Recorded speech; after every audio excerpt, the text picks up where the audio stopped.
Nasa kote ang isang lalaki sa Quezon City matapos tangayin ang cellphone ng isang French national na tumatawid sa footbridge ng EDSA busway. Agad namang nahuli ang suspect. Yan ang agenda report ni Just Ignacio.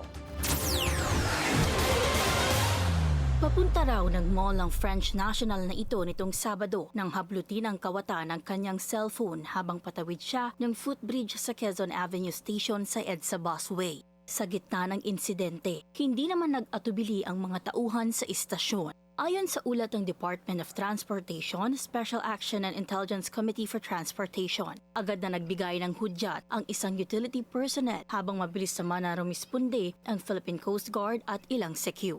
Hinabol nila ang suspect na kinikilalang si Henry Lazo hanggang sa mapunta sila sa gas station kung saan tuluyan na siyang nasa kote. Naibalik ang natangay na cellphone matapos ang 20 minuto. Hindi naman na nagsampa ng reklamo ang biktima at nagpa siyang makipag-areglo na lang sa Barangay Peñahan sa Quezon City.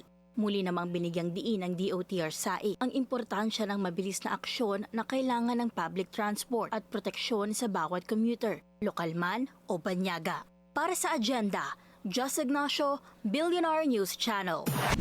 Manatiling nakatutok sa Bilyonaryo News Channel. Sumubaybay sa aming social media accounts at mag-subscribe sa aming YouTube channel para sa mga bago at eksklusibong balita.